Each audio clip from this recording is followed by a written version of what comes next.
Soy Carlos Dada, director de El Faro. Hacer periodismo en Centroamérica es cada vez más difícil. Trabajamos bajo acosos, amenazas y detenciones arbitrarias por parte de regímenes que necesitan ocultar su corrupción, sus abusos de poder y sus pactos mafiosos. Informarte con El Faro es gratis. Hacer El Faro no. Demanda muchos recursos. Si nuestro trabajo te parece importante, ayúdanos a seguirlo haciendo. Unite como suscriptor en nuestro programa de excavación ciudadana. Ingresa a apoya.elfaro.net. Gracias. Soy Graciela Barrera. Es 1 de agosto de 2026. Hoy en el resumen, la oposición llega con fórmulas improvisadas a la elección presidencial.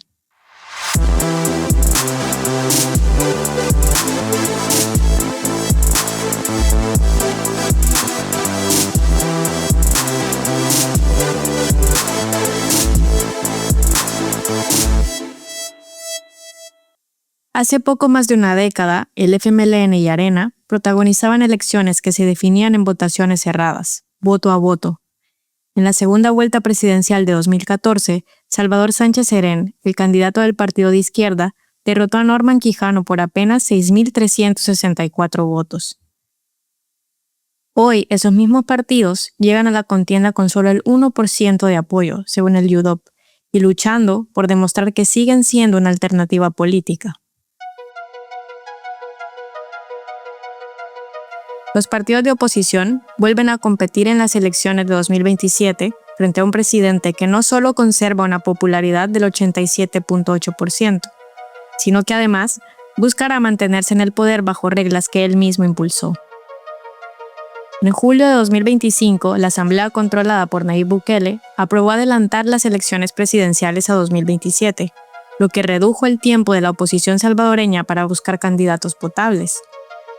Además, eliminó el financiamiento estatal para las campañas de los partidos y modificó las reglas electorales para reducir las posibilidades de los partidos minoritarios de ganar diputados, alcaldes y concejales en todo el país. También impulsó una persecución política contra opositores, usando una red de propaganda, desinformación y las instituciones estatales para acosarlos judicialmente. Todo eso, sumado a la crisis de credibilidad de Arena y el FMLN, obligó a los partidos a modificar sus reglas internas para sobrevivir. En marzo de este año, eliminaron el requisito de militancia para permitir candidaturas externas. Para Acción Ciudadana, una organización salvadoreña de transparencia, esa decisión también refleja las dificultades de los partidos para sostener campañas tras la eliminación del financiamiento público. Ese debilitamiento quedó reflejado el 26 de julio, durante las elecciones internas de ambos partidos. En Arena, hubo afiliados que votaron sin saber quiénes eran las candidatas presidenciales. Mientras algunos emitían su voto para elegir la fórmula presidencial, el partido todavía no la había presentado oficialmente. Los nombres se hicieron públicos cuando la jornada ya estaba en marcha. El medio Gato Encerrado documentó que fue hasta media mañana cuando Carlos Saade, presidente del COENA, llegó a uno de los centros de votación para anunciar por fin la fórmula presidencial. Durante semanas me han estado preguntando quién va a ser la fórmula presidencial, si Arena va a llevar, si Arena no va a llevar, que no sé qué, que no sé cuánto. Pues déjenme informarles que sí, Arena va a participar, como siempre lo hemos dicho, en las próximas elecciones presidenciales. La candidata presidencial de Arena es Maite Iraeta, exdiputada entre 2015 y 2021. Sancionada en 2017 por el Tribunal de Ética Gubernamental por un caso de nepotismo. La acompañará Verónica Enríquez, una dirigente con trayectoria reciente dentro del partido y del COENA. En 2019, las internas de Arena fueron muy distintas. Tenían a dos aspirantes a candidatos. Javier Simán y Carlos Calleja compitieron por la candidatura presidencial. Ambos candidatos movilizaron miles de votantes en eventos multitudinarios, y también hubo propaganda en medios masivos como si se tratara de una elección nacional. Calleja ganó la candidatura con 30.026 votos y fue el último aspirante del partido que llegó a una elección con posibilidades reales de ganar. En las siguientes elecciones presidenciales de 2024, se hizo evidente la dificultad de Arena para encontrar un liderazgo propio. De hecho, hoy es difícil recordar quién fue el candidato presidencial del partido en esos comicios. Se trató de Joel Sánchez, un empresario salvadoreño en Estados Unidos que fundó en Texas Premier Cleaning Services. Su candidatura sorprendió porque apenas un mes antes de ser presentada por Arena, fue propuesta por Resistencia Ciudadana, un colectivo que buscaba construir una alternativa de oposición. El resultado confirmó el desplome de Arena. Joel Sánchez obtuvo solo 177.881 votos, el 5.44% del total, y quedó en tercer lugar detrás del FMLN. Nayib Bukele ganó la elección con más de 10 veces esa cantidad de votos. Sánchez y Arena incluso terminaron peleados. El partido lo acusó de no rendir cuentas sobre el financiamiento de su campaña. La historia del FMLN fue similar. Aunque el 12 de julio el partido confirmó al doctor Rafael Aguirre como su candidato presidencial, no sabía quién lo acompañaría en la fórmula. Incluso, cuando en El Faro hablamos con Aguirre el 17 de julio, aseguró que todavía no sabía quién sería su candidato a la vicepresidencia. Fue hasta ese mismo 26 de julio, cuando las elecciones internas estaban por concluir, que el partido anunció a Madaí Santos como compañera de fórmula. Santos, enfermera del Hospital Rosales durante 19 años, se convirtió en una de las principales voces contra el despido masivo de más de 2.000 trabajadores de salud en diciembre de 2025. La presentó el propio Aguirre, no el secretario general del partido, Manuel El Chino Flores. El FMLN también tuvo unas elecciones internas más competitivas en 2019. En esa ocasión, hubo varios aspirantes, aunque los favoritos eran Gerson Martínez, entonces ministro de Obras Públicas, y el canciller Hugo Martínez. Martínez ganó con 19.793 votos a favor y fue presentado en un abarrotado estadio Cuscatlán, junto con su compañera de fórmula, Karina Sosa. Perdieron contra Bukele al obtener solo el 14.4% de la votación. Eso confirmó el declive del FMLN, que había comenzado a ser evidente desde 2014. Ese año ganó Salvador Sánchez Serén. Fue la última vez que el Frente ganó la presidencia y obtuvo más de 1 millón de votos en una presidencial. En las elecciones de 2024 obtuvo apenas el 6.4%, con la candidatura de Manuel Flores ante la reelección de Bukele. Ahora, el FMLN no tiene ni un diputado ni tampoco alcaldes. La debilidad de la oposición no solo se refleja en la forma que eligió a sus candidatos, también aparece cuando esos candidatos son cuestionados sobre la principal estrategia política de Bukele, la que lo ha vuelto tan popular, el régimen de excepción. Sus respuestas reflejan tibieza y evasión. Esto dijo Maite, la candidata de Arena, cuando le preguntaron sobre el régimen de excepción. Si usted fuera diputada en este momento, que ya lo fue, obviamente, usted sí votaría por el régimen de excepción. ¿Sabe cuál es lo bonito de esto? Que no soy diputada ahora, soy candidata a la presidencia de la República de El Salvador. ¿Qué otra pregunta tenemos? No, pero igual, o sea, porque sus diputados son de Arena y no han votado por el régimen de excepción. Mi estimado, no soy candidata a diputada. Sí, así que otra... Por su parte, el doctor Rafael Aguirre, candidato del FMLN, respondió así al medio Focus sobre mantener o no el régimen de excepción. No, pero vamos a tener que ser... Usted, como candidato a la presidencia, tiene una postura clara respecto a las políticas de seguridad que ejecuta el Poder Ejecutivo. El Poder Ejecutivo ejecuta un régimen de excepción que es aprobado por la Asamblea. Mi pregunta es, ¿usted lo va a mantener vigente si llegara a ser presidente o va a solicitar la derogación del mismo? Sí, correcto. Es que tenemos que hacer el análisis del régimen de excepción. ¿Cuáles son sus ventajas y sus desventajas? No tiene ese análisis. ¿Y cuál ha sido su alcance? No tiene ese análisis todavía. Tenemos nada más el análisis político del régimen.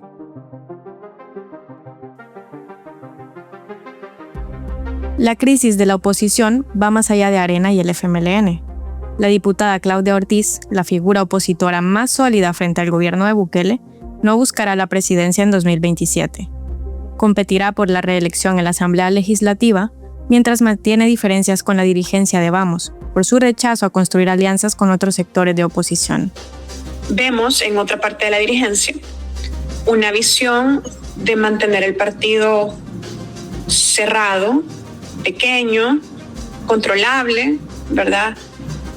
Evidentemente esto no es un tema personal, es un tema de diferencia de visiones y creo que la visión que la actual secretaria general y un grupo de dirigentes también tienen sobre el partido no es la visión y no es el modelo partidario que necesita el país. Si querés conocer más, escucha. Claudia Ortiz reclama a su partido Vamos abrirse a alianzas que su dirigencia rechaza en El Faro Audio.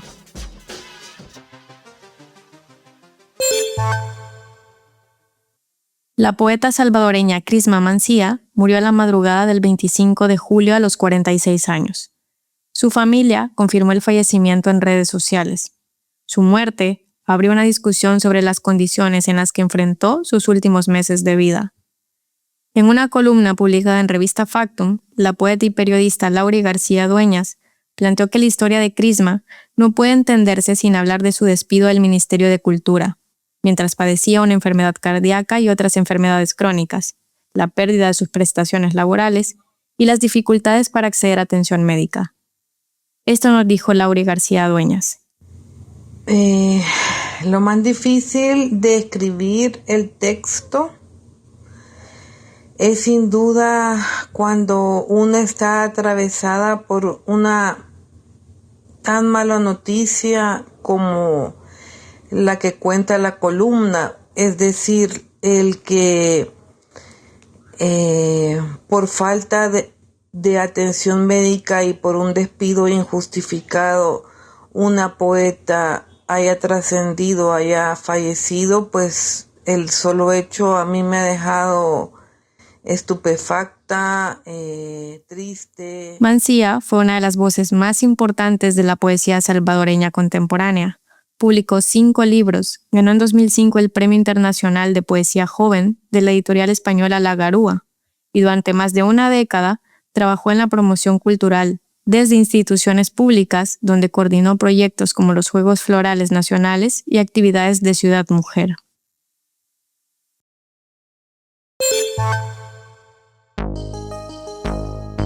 La comunidad campesina de San Francisco Angulo en San Vicente volvió a denunciar esta semana a la Asociación de Municipios de los Nonualcos y a la empresa mexicana Ciemsal por la construcción de un relleno sanitario.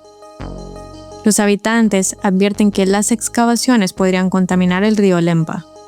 Este 25 de julio también se conmemoraron 45 años de la masacre que ocurrió en la zona, en la que fueron asesinadas 45 personas. Los habitantes denuncian que el proyecto continúa, pese a que en ese terreno ya fueron exhumadas víctimas de la masacre cometidas por militares y existen evidencias documentales y testimoniales de que aún podrían permanecer más osamentas. En El Faro publicamos una investigación sobre este caso. Puedes escuchar el episodio en El Faro Audio como La comunidad que lucha para que no construyan un basurero sobre sus muertos de la guerra.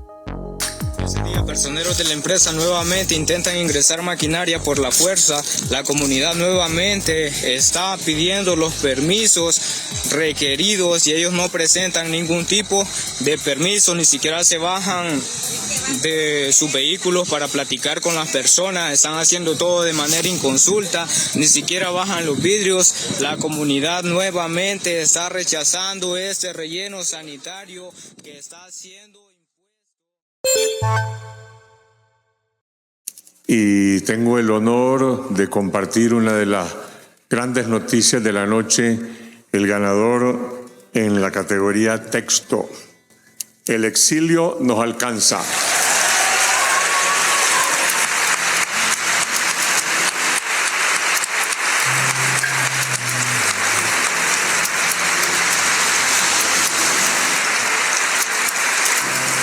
Carlos y Óscar Martínez del Faro de El Salvador. Con mucha felicidad y orgullo, les contamos que Óscar Martínez, jefe de redacción del Faro, y Carlos Martínez, periodista de este periódico, ganaron el prestigioso Premio Gabo en la categoría Texto, uno de los reconocimientos más importantes del periodismo iberoamericano. El reconocimiento que la Fundación Gabo entrega todos los años distingue las historias que mejor explican nuestro tiempo. Si quieren leer el reportaje ganador, pueden buscar El exilio nos alcanza en elfaro.net.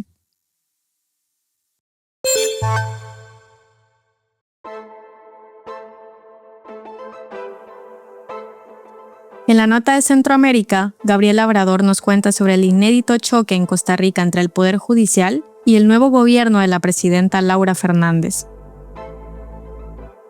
que el proceso de cierre del Poder Judicial ya comenzó.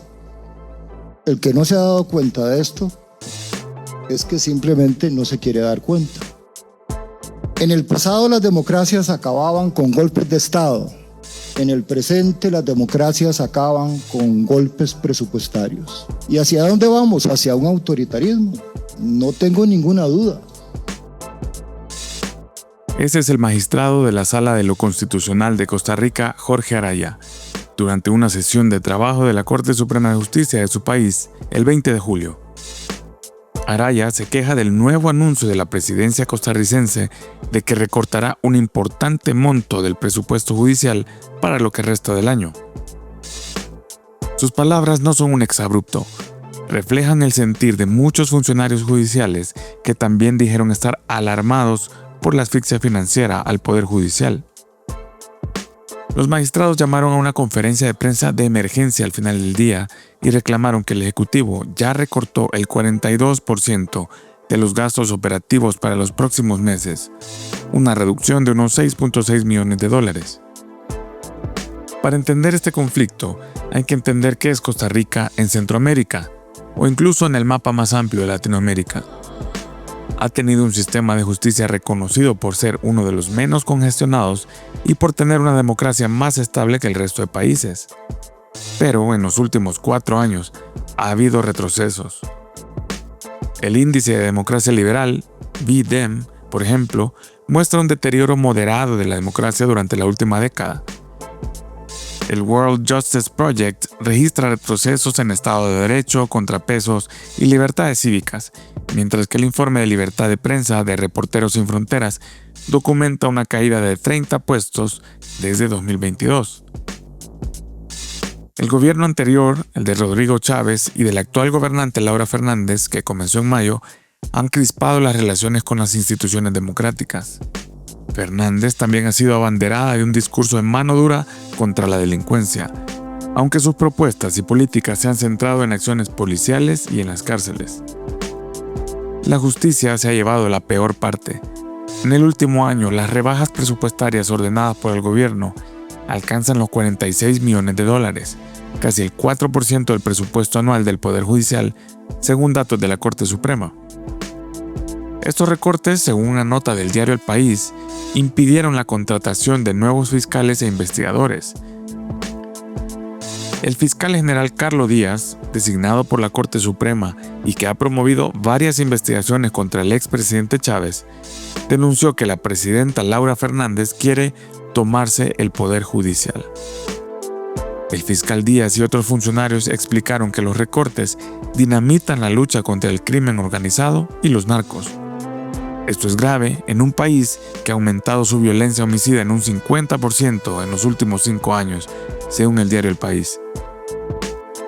La propia Corte, en su informe de labores de 2025, también dice que el aumento en la conflictividad del país ha provocado un incremento en la demanda de servicios judiciales de la población. El gobierno justifica los recortes con llamados al ahorro. La presidenta Fernández y el expresidente Chávez, ahora convertido en ministro de la Presidencia y ministro de Hacienda, sostienen que los recortes son necesarios para obedecer las recomendaciones del Fondo Monetario Internacional, el FMI, con quien Costa Rica tiene acuerdos de financiamiento. Fernández ha acusado a la justicia de despilfarrar dinero. La magistrada de la Corte Suprema, Patricia Solano, señaló esas palabras de la presidenta como una contradicción. Por una parte nos reclaman que no hacemos, que tardamos, y por otro lado nos quitan los recursos. O sea, lo que están haciendo es ahogando económicamente al Poder Judicial. ¿Qué se pretende con eso? La no designación de las 8 magistraturas suplentes.